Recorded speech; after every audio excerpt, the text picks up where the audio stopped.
What'd you make of Brady seeking out Mahomes, Ian, after the game?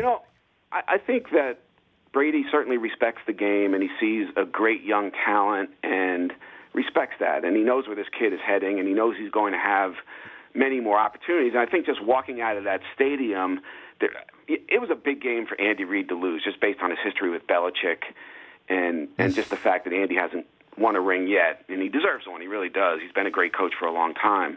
But Mahomes is going to give them so many more chances over the next 12 to 15 years. He might become the next Brady, just a more athletic version of Tom. That's possible anyway.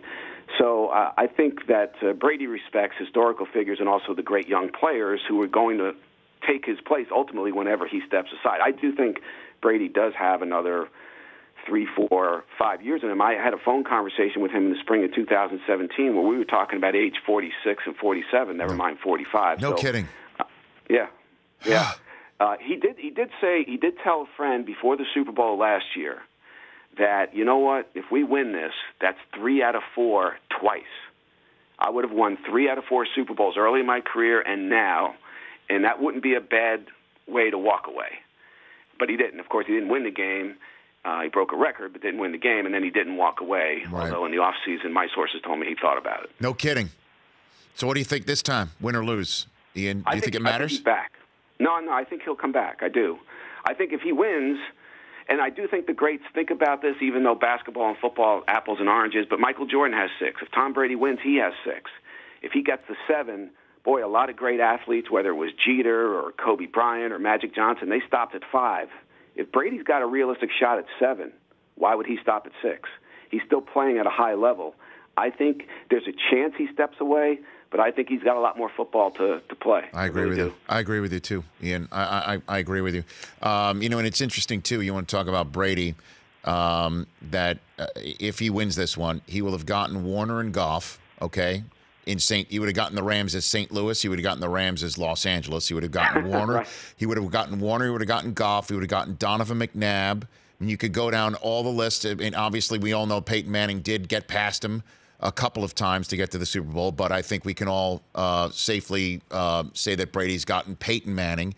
He's gotten pretty much everybody in the same way that Jordan got everybody, with the exception of obviously Nick Foles last year and Eli twice.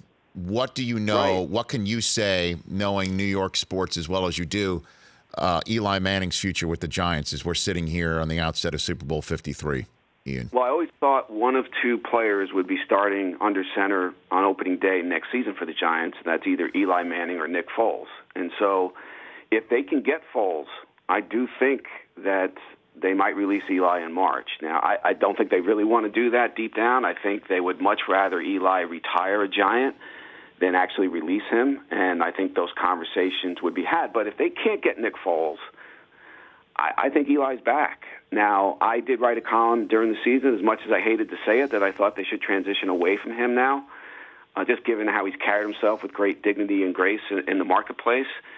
But I think right now it's probably a better than 50-50 proposition that they don't get Foles and they come back with Eli and draft his successor in the upcoming draft. And basically it would be like 2004 all over again, where Kurt Warner was the placeholder, right, and Eli was the rookie, right? So I think this time Eli would be Kurt Warner, and they're going to draft, whether it's Haskins or Jones or somebody else, to be young Eli in 2004. I don't know if the Eagles would, because they still have some control over this thing, let Foles go to the Giants. That's the one thing. I mean, as hunky-dory as it is right now and how much they love him and he loves the city and he loves playing there and it's a love fest, that's when the business of football would step in, I think, Ian.